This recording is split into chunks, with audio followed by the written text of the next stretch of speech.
The productivity. Even in the house, there are some of you, just that your uncle is sick, the whole house, they're sick. The whole house is sick. I'm telling you. But there is another one that was sick. Even said, when I leave and there, go work. Everybody just leave and go. They just come out. But that one was sick. Everybody, even those in Abuja, they go, what thing happens? Because they know, if that guy is sick too much, now hunger go kill us. That's good. That's the truth. Your productivity. That's the truth.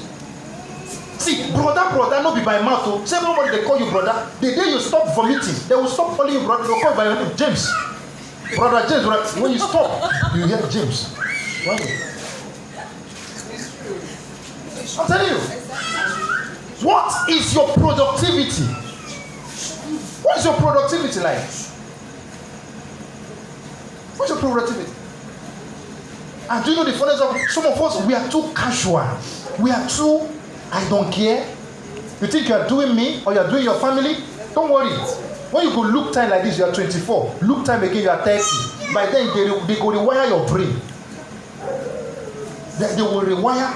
That's when you'll be asking yourself, what did I do for the past 27 years of my life? What have I been doing? You know, many times, as a young person, you will still think you have time, right? You still think you have time. Don't worry. Body will tell you. When your mates are driving car, they pour you water. You will say, idiot. If you get car, they don't go pour you water. It is your productivity that determines your impact. This one not be prayer point. This one is action. It's not a prayer point. It's action. Do you know there are things you will do for God? God will stand up and say, who did this? The Israelites were fighting with the Ammon.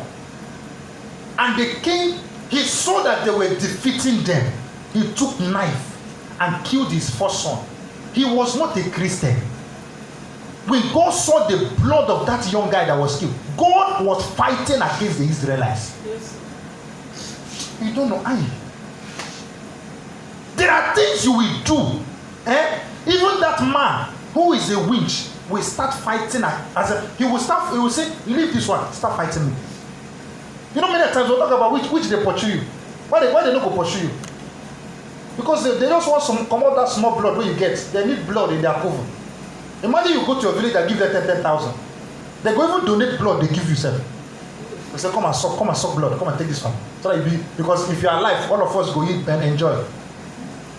But because you have nothing to offer, then they have to collect the small one you get. Do you know that there are people who are waiting, just ordinary good morning to them, it will change their life. There are people who just ordinarily tell them Jesus loves you. It will change their lives. Or you are seeing them, you are passing. That Igbo smoker in your compound, you are seeing them, you are passing. Be somebody God will value. Do you know what it takes in heaven that God is saying, this brother is sick. There is an emergency in heaven just because you are sick. The whole heaven is attention. They say, this guy needs to be healed. Because the heaven knows that one soul you will win. What did the Bible say? There is joy in heaven over what? One soul. Imagine you are winning one soul every month. So which means every month heaven will be rejoicing. Yes. But some of us, you know they win. Now you they pursue people come up with you. You don't win. But you are the one using broom to sweep people outside the church. Because when they come to church, they look at it, they say, we wait they word, we even better pass this one. I mean what I'm saying. We are one body and everyone needs to be active. You need to be active. Imagine as you are coming with this evening service, you know you are late, you are rushing. If somebody saw you at the gate running, the person will like, where are you running to? I am running to church. Hey? Yeah, he is not a member. She's not a member. But she saw the first person run to church. Saw the second person run to church. These people, they know what they are doing. But you are late. You are even hearing the voice. You know they are preaching. You are walking like this. With your hand back. As if you are selling amala in bus stop. And you are wondering why you are not. Do you know that, listen, one thing about attitude, let me tell you something. You see one thing about attitude, you will think you're only doing it in the church. Let me tell you, one thing about attitude is, the more you continue doing it, one day you will do it in the place where you never expected. That's one thing about attitude. One thing you will do is in a place and somebody will like, by then you have forgotten. Because you have lived so carelessly. So carelessly. So I don't care. I've lived so carelessly. And when they not tell you what you did, you like, you mean I did this? I did this. Why? Because you are addicted to nonchalant attitude. You are addicted to it. You know, I was telling you the other day, I said, do you know that the way you sit can determine whether they will give you work in a company? Don't you know? Yes. When you go for an interview, they will start watching you from the time you come inside the gate. They started watching you. But when they are telling you in church, sit where, you think they are hurting you. How can I sit like this? Let me sit down like this. No problem, now your parlor you did.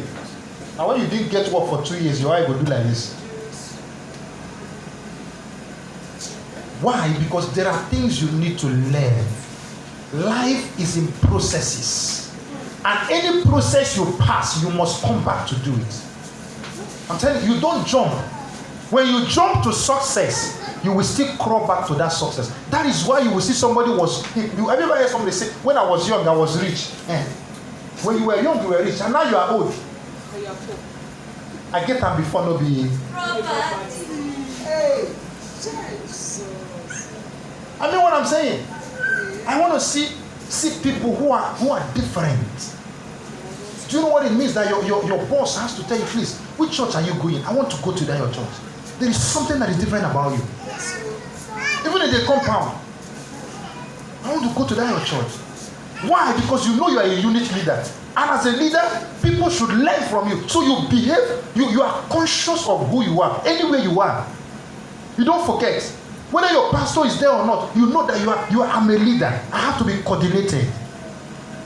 And I want to put you this mentality in your head. Now, anytime you want to do anything, first ask yourself, if my pastor should hear this, will he be proud of me?